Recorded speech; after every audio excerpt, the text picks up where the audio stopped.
Jumpa lagi bersama saya Joe di channel BUD Nagekyo. Kali ini kita akan mempelajari tentang LS non gaji anggota DPRD. Sekaligus kita akan mempelajari dan membahas tentang perlakuan pemotongan pajak terhadap belanja kena pajak. Kita putar intronya dulu.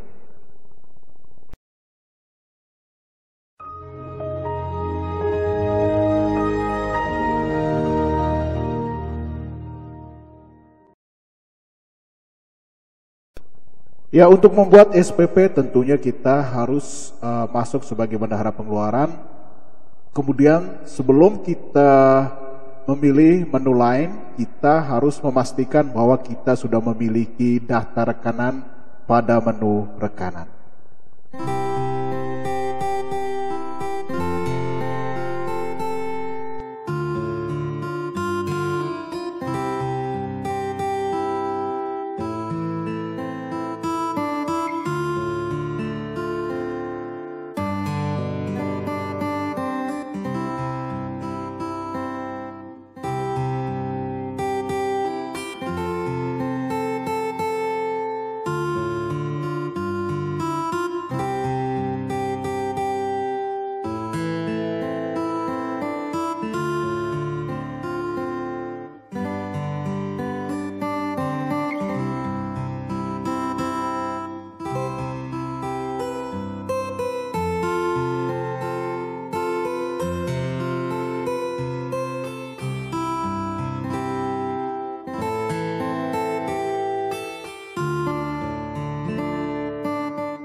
Oke, setelah kita memiliki data rekanan yang sudah terupdate, selanjutnya kita membuat SPP dari menu pembuatan SPP. Seperti biasa, kita langsung ke tombol hijau, lalu pilih plus buat SPP LS. Ya, karena ini LS non gaji, kita pilih yang pertama. Kemudian kita akan memilih tanggal SPP, menginput nama PPTK. Jadi ini hanya memilih saja karena sudah di entry sebelumnya. Kemudian kita memasukkan uraian belanjanya ke kolom keterangan. Ya, tahap berikutnya tagging SPD. Klik pada plus pilih SPD, kita centang lalu kita tambahkan. Ya, kegiatan yang sudah ada SPD-nya akan tampil. Karena ini pembayaran gaji anggota DPR, kita langsung menuju ke kegiatan dan juga subkegiatan dengan cara memilih tombol atau panah drop down ya. Jadi kita tidak perlu centang dulu kalau misalnya ini bukan kegiatan atau subkegiatannya. Nah, jika sudah dapat atau sudah sampai di subrincian objek, kita bisa centang semua. Kemudian kita select ya, kita pilih kembali atau kita unchecklist pada belanja-belanja yang tidak masuk dalam komponen gaji. Ya, kita hilangkan checklistnya satu-satu, sehingga hanya menyisahkan subrincian objek yang masuk dalam komponen gaji anggota DPRD. Ya, next kita akan menginput nilai yang diminta sesuai dengan data yang sudah kita siapkan untuk 13 komponen gaji anggota DPRD. Ya, bagi yang mungkin lebih silahkan disesuaikan dengan tagihan masing-masing.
Ya oke, setelah kita mengisi nilai dari 13 atau lebih komponen gaji anggota DPRD, kita simpan SPP-nya.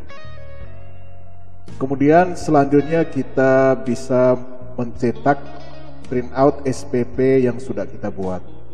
Caranya pilih di langsung, kemudian kita pilih tombol printer, kemudian selanjutnya kita bisa mencetak.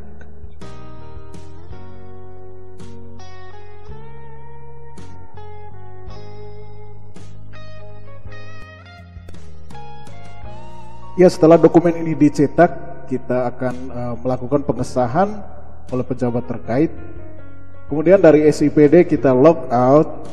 Saatnya kita masuk dengan menggunakan user login dari pengguna anggaran untuk pembuatan SPTJM SPP.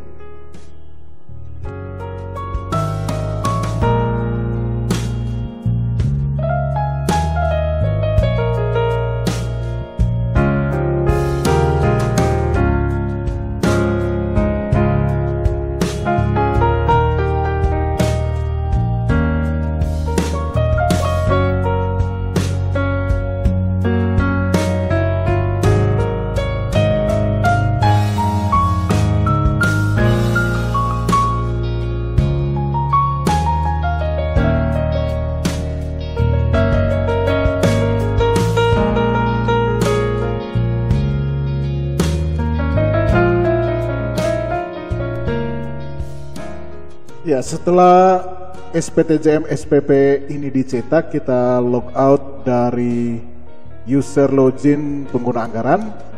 Kemudian kita masuk dengan user dari PPK perangkat daerah untuk melakukan verifikasi SPP dan juga penerbitan SPM.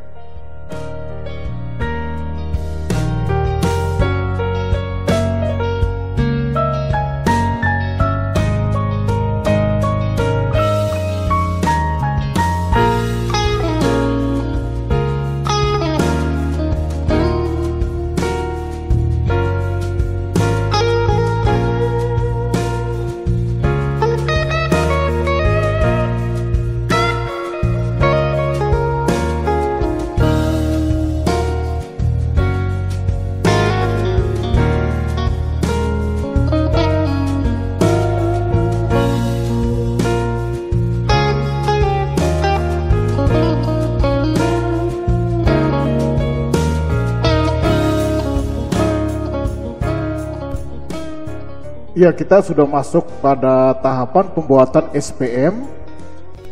Selanjutnya klik tombol hijau buat SPPLS untuk masuk ke field pembuatan SPM.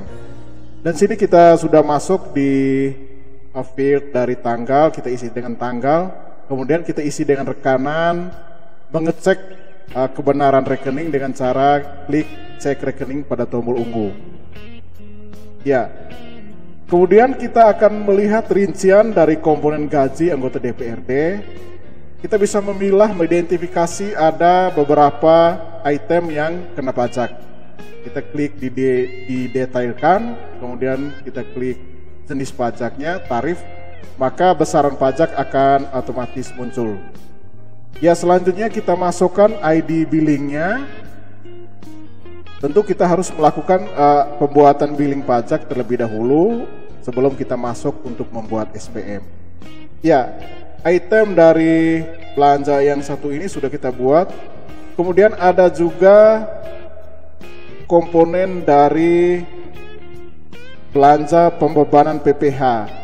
Ini juga kita tidak bisa memilih menggunakan tarif yang ada, tapi kita pilih lainnya dengan pengertian bahwa nilainya itu kita input secara manual.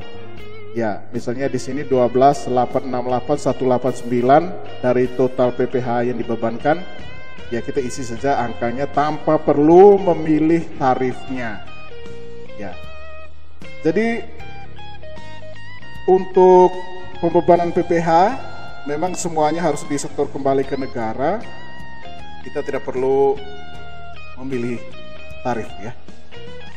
Selanjutnya komponen lain seperti biasa, kita detailkan masing-masing, pilih jenis pajaknya, lalu kita pilih tarif.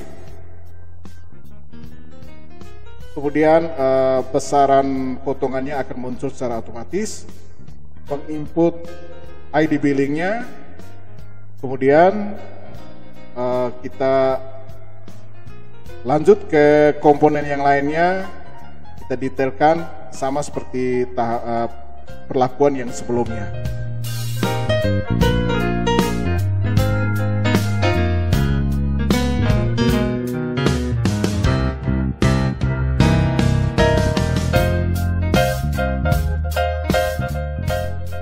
Ya, setelah detail potongan pajaknya sudah kita isi ya, kita perlu memastikan lagi detail tadi sudah benar atau belum dengan data sandingan kita yang sudah kita siapkan sebelumnya.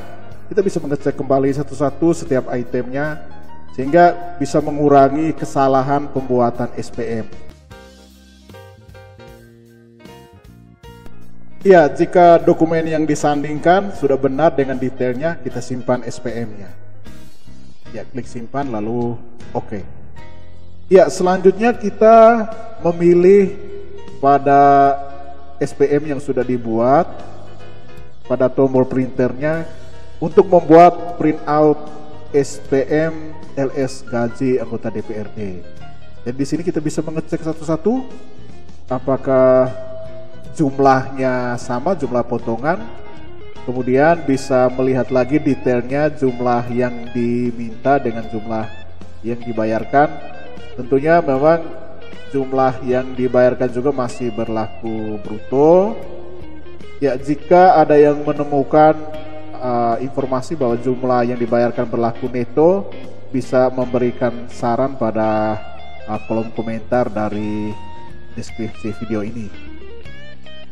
Ya, dengan demikian pembayaran nanti berlaku secara tetap secara neto, tetapi potongan itu disetorkan langsung dari RKUD ke rekening kas negara. Itu kira-kira perlakuannya. Ya.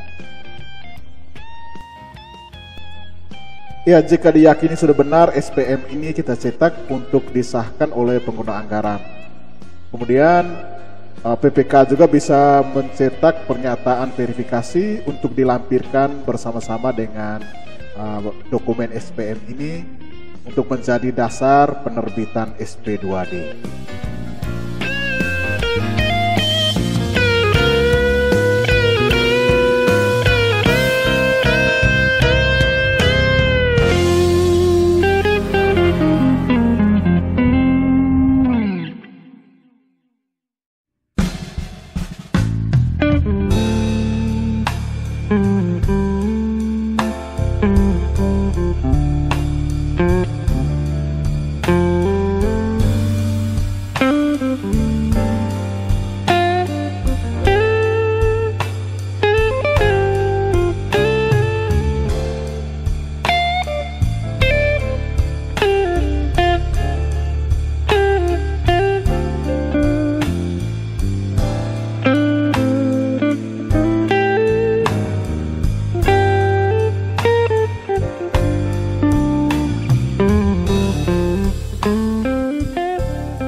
Ya, next kita logout dari user PPK.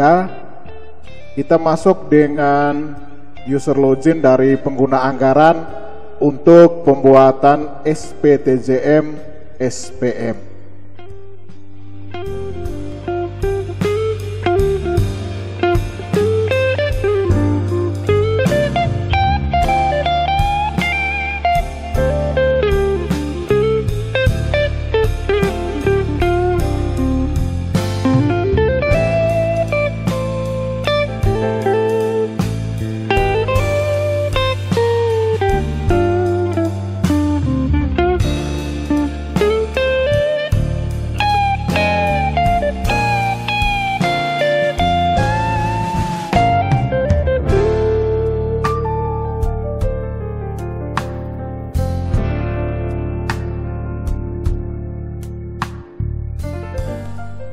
Ya, dengan demikian berakhir sudah tutorial kita kali ini tentang pembuatan SPP, SPM, LS, gaji anggota DPRD, dan juga informasi tambahan tentang perlakuan pemotongan pajak pada SPM.